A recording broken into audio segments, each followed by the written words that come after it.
Welcome back to Temple of Enki.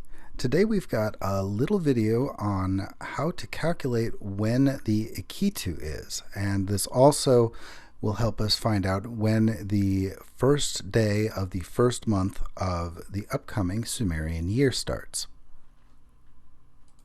If you're not interested in the calculations, the spring Akitu starts March 22nd and ends April 4th. It's a 2-week long celebration. And that starts the month of Bara Zagar. We'll start by finding the first new moon sighting after the spring equinox. We use specifically the sighting of the moon, which is roughly about 16 hours after the moment of total darkness that is usually defined as the new moon. Adding 16 hours gives us a 1% sliver moon. There is some variation on the orbit of the moon, so we add plus or minus about 34 minutes. So that's our wiggle room. Now that we have that, it's pretty simple. The Mesopotamian day is from dawn to dusk, obviously, because it's the daytime. So if you see the sliver before dusk, you are in day 1 of the month. If not, then the next day is day 1. Pretty easy. All right, now that we've done all that work to figure out when exactly that time that the Akitu festival starts, don't stress about it. It's a 2-week long festival. Enjoy the 2 weeks, and Happy New Year. Got all that? Well, then let's try it out. Let's try it for London and Chicago. Since we're in Chicago, the spring equinox for 2023 is Monday, March 20th at 4:24 p.m. The next new moon, that moment of total darkness, comes right on its heels at March 21st at 12:23 p.m. This makes our 1% sliver at March 22nd roughly between 4 a.m. and 5 a.m. So the new month is on the 22nd. If you're worried, the moon rise happens a little after that, so we will definitely see the moon in the sky that day.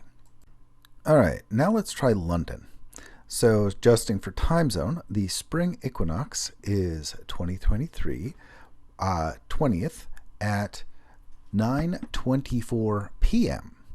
And the next new moon happens March 21st at 5:23 p.m. Our 1% sliver happens between 9 a.m. and 10 a.m., several hours after the moonrise. So this also gives us the 22nd for the beginning of the month. For the first day of Bara Zagar, it doesn't end up actually mattering for these two cities in this particular year. But for other months and in other years and in other cities, it would actually matter. Things such as the new moon happening at a time when the sun has already set or is just about to set really matters. And if the new moon isn't even in the sky to be observed, well, then you can't spot the new moon.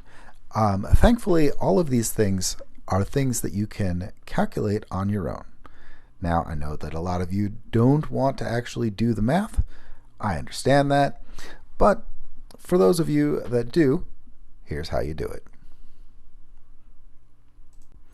The only reason that we have to do a calculation is because a lot of us rarely go outside, and a lot of us are rarely going to take the time to go and say, hey, that is the first sliver of the new moon, and it's right after the equinox, and so therefore I know exactly when the first day of the month is.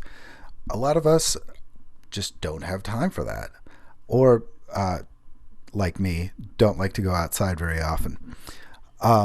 So if you don't want to do that, you do have to do calculations based on the known times of the new moon.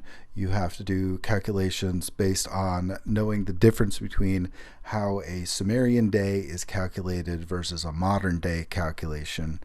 And we don't have a purely solar calendar in ancient Mesopotamia, so we have to use a lunar solar calculation to figure out where things land. Since the modern calendar is a purely solar calendar and the Sumerian calendar was a lunar solar calendar.